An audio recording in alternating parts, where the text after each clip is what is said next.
Fala galera, bom dia, tudo bem com vocês? Gente, a nossa aula de hoje é uma aula muito importante para a nossa P1, certo? Então, nós tivemos já no segundo bimestre um primeiro questionário que é muito importante para o nosso teste, e temos esse segundo questionário que é muito importante para a nossa P1. E vamos ter um próximo questionário que vai ser importante para a nossa P2. Galera, vamos fazer um esforço aí para a gente dar uma elevada nas nossas notas desse segundo bimestre, certo? Vamos nos esforçar, vamos garantir um sucesso aí nessas avaliações.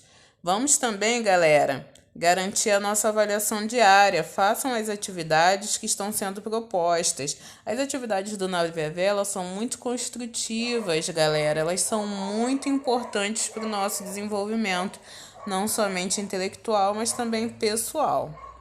Então, façam as atividades, busquem estar sempre envolvidos. Temos também a atividade do livro, hein?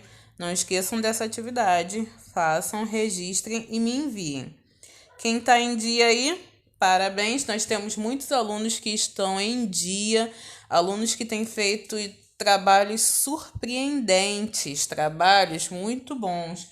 Mas em oposição, nós temos alguns alunos que nem mesmo entraram em contato ainda. Mas, galera, ainda dá tempo. Vamos lá, vamos correr atrás aí para fazer um segundo bimestre diferente. Vou estar aceitando os trabalhos ainda por essa semana, então corram e façam os trabalhos. Aproveitem e visualizem todas as aulas, galera. Não deixem aulas sem visualizar, porque no momento que eu for fazer a chamada de vocês, também vai ser importante que vocês estejam ali participando, ativos, assistindo às aulas, enviando as atividades, certo? Posso contar com vocês? Então, como eu disse, hoje a nossa aula é um questionário. Questionário com exercícios de fixação. São somente 9 questões que são essenciais para a nossa P1. Peço que os senhores façam da seguinte maneira: copiem as questões, tentem fazer e só depois retornem aqui para o vídeo para conferir o gabarito. Não pulem a parte de conferência do gabarito, porque nós teremos comentários muito importantes para a construção do nosso conhecimento. Vamos lá. Questão número 1. Cite as principais características femininas que influenciam diretamente no movimento humano. Quais são as características naturalmente femininas que influenciam no movimento humano?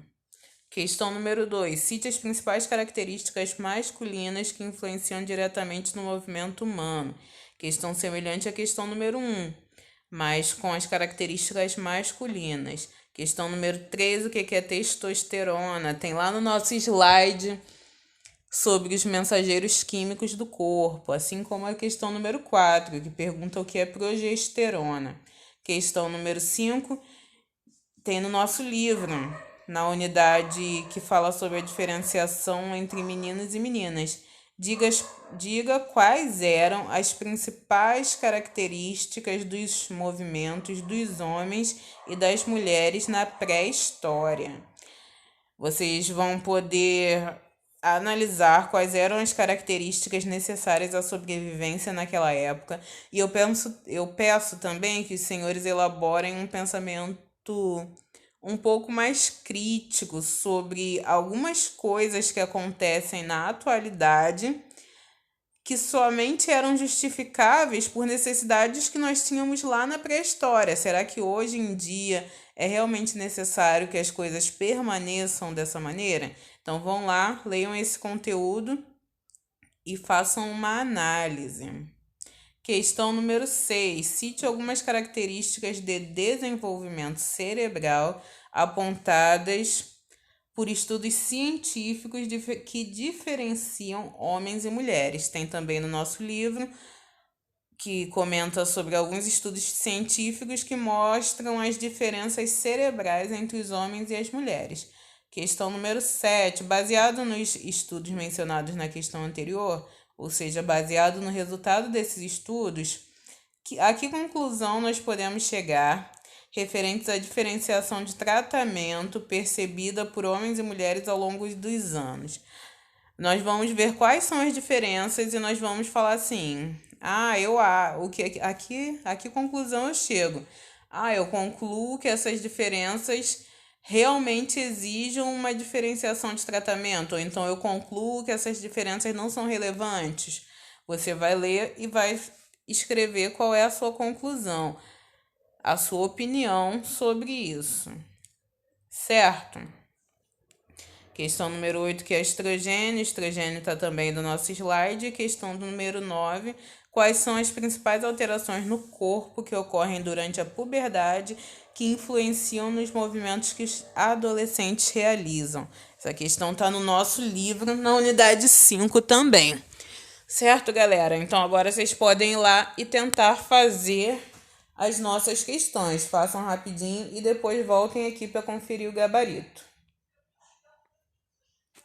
Vamos lá, vamos ao gabarito. Questão número 1. Eu espero que todos tenham conseguido fazer todas as questões.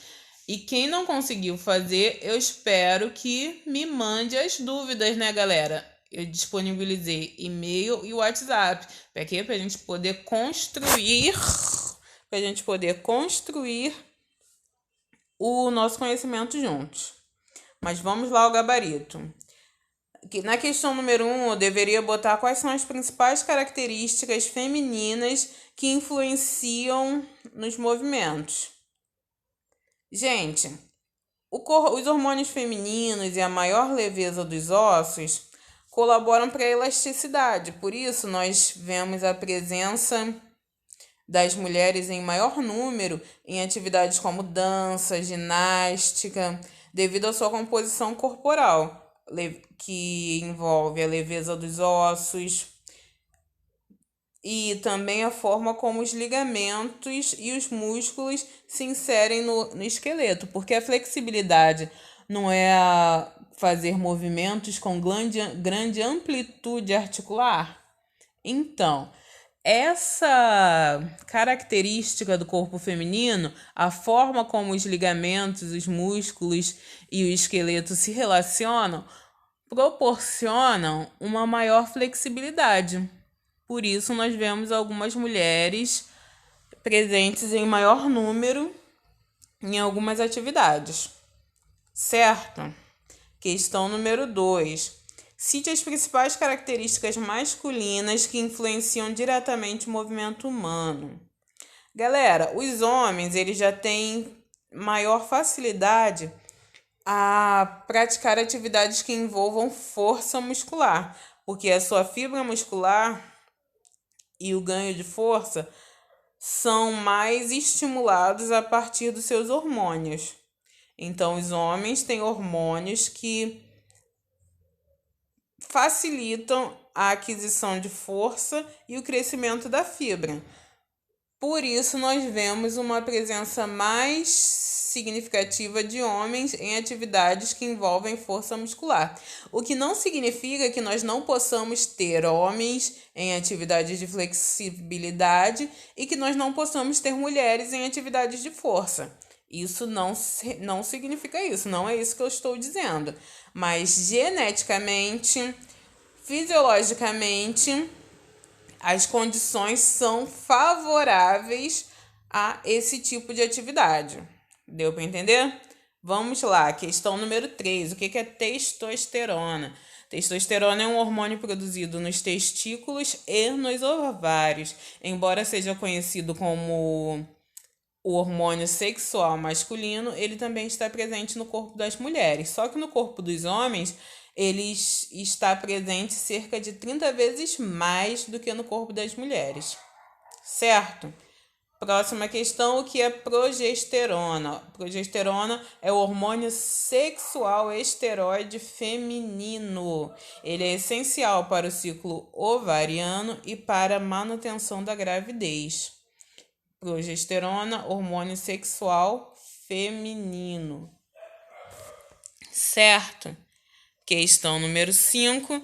Diga quais eram as principais características dos movimentos dos homens e das mulheres lá na pré-história, galera. Lá na pré-história existia uma divisão de tarefas que propiciou que os homens se desenvolvessem em certos aspectos, enquanto as mulheres se desenvolveram mais em outros aspectos específicos. Quais eram essas características que influenciaram nos movimentos? Os homens, eles precisavam percorrer longas trilhas para garantir o alimento, certo? Então, para percorrer essas trilhas, eles precisavam de força para subir em árvores, agilidade para escapar de animais e de perigos iminentes, potência muscular para conseguir velocidade e força e conseguir pescar, caçar, e de resistência também para aguentar essas longas jornadas. Enquanto as mulheres, elas precisavam ter uma percepção apurada do espaço físico, porque enquanto os homens estavam fora, elas eram responsáveis por cuidar daquele ambiente, defendê-lo de predadores e de outros perigos. E as mulheres também precisavam escolher o melhor lugar para se habitar, porque elas que precisariam se proteger ali, né? E por isso, elas desenvolviam também uma grande destreza manual, ou seja, capacidade de fazer atividades com as mãos, lidar com o preparo de alimentos e com outras situações um pouco mais delicadas que pudessem surgir ali nas casas, né, nos ambientes que eles estavam. Inclusive, as mulheres eram também responsáveis por coletar alimentos ali próximo da sua residência, certo? Questão número 6. Cite algumas características de desenvolvimento cerebral apontados por estudos científicos que diferenciam homens de mulheres. Galera, muitos estudos científicos sobre o comportamento de homens e de mulheres em seus movimentos, eles concluíram que algumas áreas do cérebro humano se desenvolveram de forma diferente para os homens e para as mulheres. Entre essas diferenças, puderam concluir que a realização de cálculos matemáticos é diferente, a percepção da velocidade dos objetos tridimensionais é diferente, a observação do todo, ou seja, a visão panorâmica, também é diferente, e que a percepção de detalhes e o refinamento da linguagem também apresenta diferenças. Galera, lembrando que cientificamente não existem vantagens ou desvantagens no desenvolvimento cerebral. O que existe são somente diferenças que são apropriadas para determinadas situações, enquanto em outro gênero é apropriada para outra situação. Dizer que existe uma superioridade, que existe uma vantagem de um gênero em relação a outro, seria uma afirmação equivocada. Vamos lá, próxima questão, questão número 7. Baseado nos estudos mencionados na questão anterior, a que conclusões podemos chegar referentes à diferenciação de tratamento percebidas por homens e mulheres ao longo dos tempos? Galera, o que nós podemos concluir é que cada gênero possui suas características típicas, suas características que são únicas, certo? E você defender uma sociedade que venha defender a superioridade de qualquer um dos dois gêneros está equivocada, está com seus conceitos, com seus pensamentos ultrapassados, certo? Isso não é legal, não é saudável para nenhum dos dois gêneros. Tínhamos comentado um pouquinho sobre isso na questão 6 também, né? Vamos lá, questão número 8. O que é estrogênio? Gente, estrogênio é uma derivação genérica para todos os hormônios que tem relação com a aquisição de características femininas. e também tem relação com a ovulação. Então, estrogênio é um nome genérico para todos os hormônios que têm relação com as características femininas. Próxima questão e última questão diz assim, ó, quais são as principais alterações no corpo que ocorrem durante a puberdade e como essas relações influenciam nos movimentos que os adolescentes realizam. Gente, durante a puberdade, os homens geralmente tornam-se mais altos que as mulheres, geralmente, não são todos, né? E as mulheres têm a tendência a acumular mais gordura na região do quadril e da coxa, enquanto os homens têm mais tendência a acumular gordura na região do abdômen. E essas características acabam direcionando os adolescentes para determinadas atividades. É na adolescência que muitos jovens, né, se voltam para atividades esportivas mais específicas, como o basquete, ou as danças, ou ainda as lutas. É na adolescência que acontece esse direcionamento mais específico. Gente, vou encerrar aqui a primeira parte da nossa aula de hoje. Peço para que os senhores façam a segunda parte, que é uma atividade do Nave à Vela. Tentem guardar essa correção para quando nós estivermos no momento da nossa P1. E vou encerrar aqui a nossa aula. Fiquem com Deus e até semana que vem.